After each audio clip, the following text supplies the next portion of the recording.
Yeah, Delaney and Thomas will come off. They're going to have to send Delaney back out. We subbed one in and took 2 off. Looks like, no, we got 11. We must have got 2 in. We got 11 guys out there. We slipped Torian in, too. So we have 11 on the field. 14 seconds on the play clock. They're just now getting it in as everybody's looking at the wristbands. Davidson in the slot. Bazell out wide to the right. Up top is Hunter Wright. They'll run right side. This is Colton Ratcliffe up past the 40 to the 35, and a nice block by Aaron Rose and Torian Bazell to get to the edge, and it's a gain of 6 on the carry, and the Cats are down inside the John Battle 35. Well, here we are back to that boom or bust offense. Nothing happening on those first 4 possessions of the ball game. Here we are, our 5th time with the football, and we're clicking like we know what we're doing. I think maybe the pressure of seeing John Battle come down and score and take a 7-0 lead here in the first half, maybe guiding this offense. Maybe a bit of a wake-up call here on this Friday night. 6 minutes on the clock. It's 2nd down and 2. Have to get it to the 31 of John Battle, do the Bearcats. They'll snap it. Lathrop drops back. They'll go screen again. Nearly picked off, but thankfully Hunter Wright came inside that ball. That was pick 6 for Bryson Denton. Had Wright not come back to the ball. I think he ran the pattern just like they had it drawn up, though. Good play. Good play call there. That's another BSN first down for the Bearcats. I tell you, if Jamie misses on that pass a little bit behind, though, it's risky. Of course, we've worked that screen to Wright at least 3 times so far, maybe 4 here in the first half. It's 1st and 10, Cats at the 28-yard line. Lathrop going to pump and look deep. Now he's going to roll out to the right side. He's looking, throws a liner to the sideline. It's incomplete. Bazell had to go up to make the grab, and he's out of bounds. Bazell tried to get his tiptoes down right there on the boundary line. Not quite able to do it.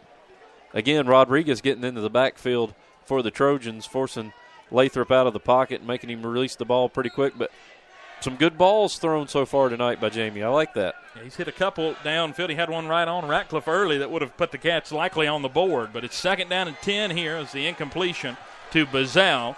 3 to the right for Lathrop. Takes the snap, drops back, plenty of time. Now he's getting under pressure, and he's dropped back at the 39-yard line. Just held on to it a bit too long there, and Jamie sacked for a loss of 10. Isaac Childress getting in on the sack for John Battle. Yeah, that's a big loss. That's a coverage sack. 3rd down. John Battle had everything covered down the field in this 5-wide or 4-wide formation, and Lathrop just couldn't find anybody, kind of held on to it, didn't throw it out of bounds. 4:54 on the clock here in the first half. 7-0 John Battle leading, and a 3rd down and long for Virginia High. 3rd and 18. Ball's on the 37. Lathrop rolling to his right side, looking downfield. He's going to lob one over the middle. Davidson sliding, makes the grab inside the 15 to the 14-yard line, and that's a BSN Sports first down. That's also going to get the Cats into the red zone. In State Line Motors red zone, and there's that connection we're used to seeing near the sideline. They hooked up so many times last year. Davidson and Lathrop, the 2 seniors on this team, they're pretty much in tune. Excellent pass right on the sideline where only the receiver could get it. Gets down on the ground, picks the ball up. Big first down for the Cats. On a 3rd and long, it's first down Cats at the 14-yard line. Lathrop takes the snap, drops back, plenty of time. It goes across the middle, and Bazell is in on the slant route for 6. Touchdown, Virginia High. 14-yard pass for the Bearcats, and we're on the board 7-6 with the extra point looming. Bazell ran the slant, and he just kind of set up right there in the middle of the field, waited on the football, got him right at the goal line, takes it into the end zone for a touchdown. We got ourselves a ball game, 7-6. Trojans lead as the Cats line up for the extra point. It's Ratcliffe on for the extra point. Last week, 4 for 5 on extra point attempts. Like Travis said in the open, one of those was blocked. Here's the count. The snap, the hold, the kick, it's up, and it is good. Nearly getting in to block it was Bryson Denton. As he jumped, he was out there, but he fell. He hit the ground before the ball was even kicked. Didn't hover there. 4:22 to go here in the first half, and the Bearcats have tied it up at 7-7. Jamie Lathrop to Torian Bazell, a 14-yard pass for a touchdown. Last year, Bazell only had one reception for 1 yard. Well, tonight he's already done a little more than that as we tie it up here in the first half. 4:22 to go, and what a drive there for Virginia High. Yeah, what a drive. What a scoring drive by the Bearcats. They where'd they take over at it? They're 20 – I'm not sure, we haven't got our stats updated yet, but a good long drive there by the Cats to come back, and we knew it was going to be a critical drive. Time running out on the second quarter clock. They marched down the field, looked good, had a nice mix there, a couple of run plays, some big passes down the field.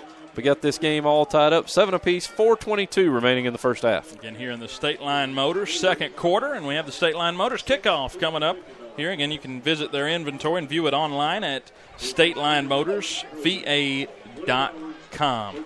7-7, Bearcats and Trojans, 4:22 to go here in the second quarter. Again, Dylan Hutton along with Travis DeBusk, Ryan Bradley down on the sideline tonight, and Kevin Corbett on the stats here on Bearcat Radio as Ratcliffe set to kick it off from the 40. And he kicks a low one out near the 15. It kicks there, and it is returnable. And a nice gap up the middle. Thankfully, Ratcliffe there to undercut him at around the 44-yard line. A nice return by Zane Poa Jr. for the Trojans. And what we thought might have been a slower ending to the quarter after a return like that up to the 45, they're going to have a chance here. Yeah, they are. Now this is a, good starting position for the Trojans. Bearcat defense, of course, they've had a little time to regroup now and maybe talk about some things they need to do a little bit better. We'll see what happens. Battle got the ball at their own 45-yard line, 1st and 10, 4:14 remaining in the first half. So the John Battle offense, now the question is, do you pass or do you run it? You got a team that's consistent in the run game, but not a lot of time. 4:14 on the clock, but the way they've been moving it, they might not have any issue. They're having a late issue getting there, and the lineman didn't get set. As they tried to run out a lineman or sort of a fullback position there, an H-back, and they snapped the ball for a loss of 5, but an illegal formation before the snap. They only had 10 on the field. Got kind of an interesting score here I want to update in that Gate City-Abingdon game.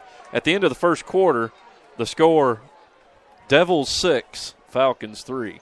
Huh, what quarter are we in? That's the end of the first quarter. Coach Akers has the boys fired up tonight then. He does. So an illegal formation on Battle. It'll be their second penalty of the game.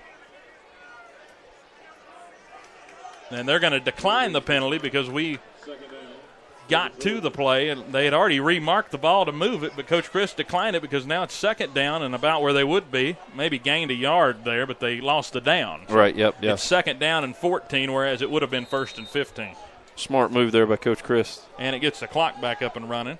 4 minutes on the clock as John Battle will send 2 wide receivers, one to the bottom, one to the top, 2 wing backs in this formation, and they have a running back there to dot the pistol set. As they'll put a man in motion, they'll run read option, a flip, high flip over the head of Rose, and another big loss as the Cats close down. A loss of 3 back to the 38-yard line. A couple of wacky decisions by Michael Witt, but so far they've not cost him. He's tossed the ball all over the place. Yeah, that was a dangerous pitch there, and he's getting an earful from the coach on the sideline as he goes over to get the play call. Yeah, eventually that's going to come back to bite them if they keep doing stuff like that. So 2 penalties both ways. We got 2 on Virginia High so far and 2 against Battle. 3rd down and 16 for John Battle as they're inside the 40 at the 39. They got to get it across the 50 to the 45 on the other side. Not Patrick Henry, but I'm used to saying PH with you, aren't I? Yeah. Time called. That's going to be Battle's 3rd and final timeout. 3:05 to go on the clock, and John Battle calls a timeout. Let's take 1, too, here on the here on the Bearcat Radio Network.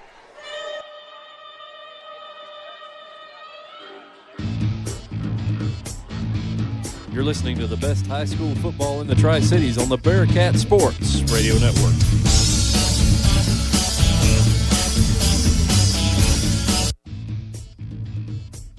Bearcat Radio is brought to you by State Line Motors. Visit State Line Motors on Euclid Avenue in Bristol.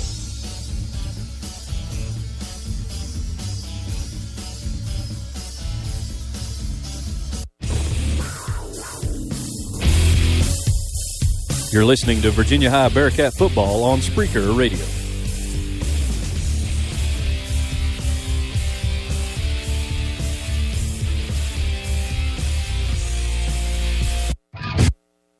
Welcome back to Bearcat Radio. Dylan Hutton, Travis DeBusk, and Ryan Bradley as we get set here to get back to action in the third quarter. Or second quarter. Third down and 16. There's a snap. They'll fake the handoff, and a sack by the Cats as they sack him back inside the 35 to the 32-yard line. John Malumba joining, it looked like, Sean Watkins on the sack. A couple of guys closing in there. Also, Gabe Wilson was in there. They just blew off the line of scrimmage. Coach Christ. Yeah, Bearcat defense looking like a whole new animal right there. And the Bearcats are going to try to get the ball back. 2:38 to go, and Coach Christ and the Cats will use their second timeout. Yeah, because we've got 14 guys on the field out there. That's true, too. Sort of like the Derek Dooley when he almost knocked off LSU back in the day. So having to – I don't know if you'd really call that burning a timeout because, you got two left anyways. I think you're using anyway to stop the clock. Right. But, yeah, we got 14 guys out there, so somebody's got to figure out, get the assignment figured out a little bit better. John Battle used up their full complement of timeouts. We'll go over some scores with you at halftime, but I got a few updates for you right now. Union leads Richlands 14-7. Graham up on Tazewell 13-6. Lehigh Generals lead Lebanon Pioneers 16-0. Again, that score in Abingdon. Gate City 6, Abingdon 3. And up in Chilhowie, it's currently tied. J.I. Burton 8, the Warriors 8. I'm not going to lie, that Gate City Abingdon has me completely befuddled. We're flabbergasted. 6-3, Gate City leading after getting walloped last week to Richlands. Fourth down and 22. Battle will have to punt from their own 33-yard line. As it's a high snap, but getting it and kicking it off is Farley. And it's caught at the 38-yard line. That's where the Bearcat offense will take over. Good play by Austin Davidson on the return. And 2:33, we'll have a chance to at least get down and have an opportunity for a field goal. If not, try to get 7. I'm going to update this for you again. Touchdown, Gate City. Now 13-3 lead over the Falcons. Wow. So a team that, everybody kind of talks about, their struggles of late. But that might be definitely a shocker going on, and that's at Abingdon. Right, it is, yep. Another big possession here for the Bearcats with time running down in the first half. 2:33 remaining in the second quarter. Let's see if we can tack another score on before half. 7-7 the score. Cats on the 39. Lathrop rolling out to the right side. He looks short.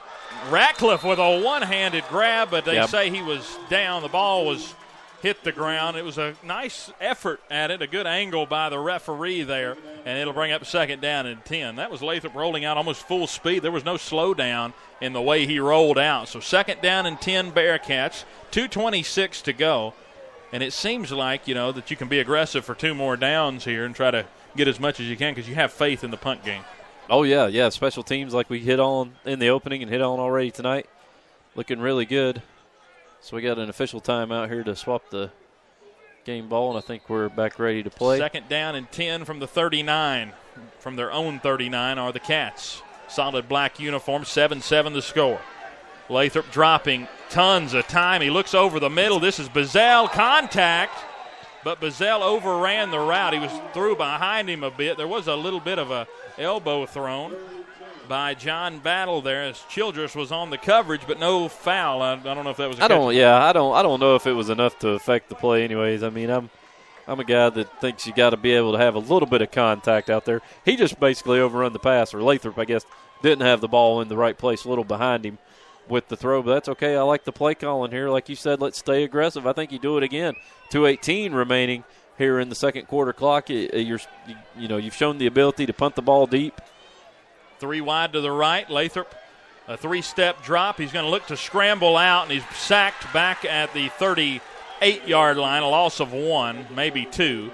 They'll actually mark him at the 37. It'll bring up fourth down. So Lathrop maybe trying to do a little bit too much there, and at least he didn't take the big loss, and he gets it up near the front line of scrimmage. It's fourth down, and the Bearcats will have to punt. But John Battle, with no timeouts, has to watch the clock run. Yeah, we can run this thing all the way down to about a minute and a half left yeah, maybe take a timeout and